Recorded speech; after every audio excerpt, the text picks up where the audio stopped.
Hi everyone, let's go through how easy it is to deposit a check with your phone.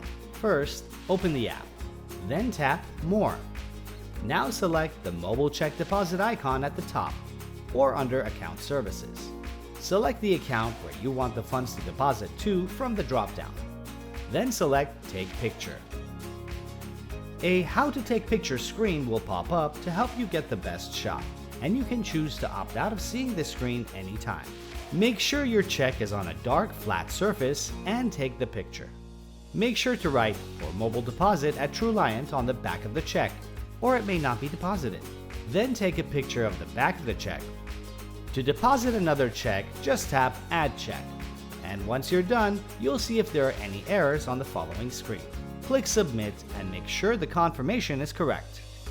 Sometimes you may get a Help for Review screen, which means we're taking a quick look to make sure everything looks good. Also, another feature lets you delete any checks that haven't been deposited. If you have any questions or need help, you can always drop by a branch or call us at 800-822-0382. Thanks for watching.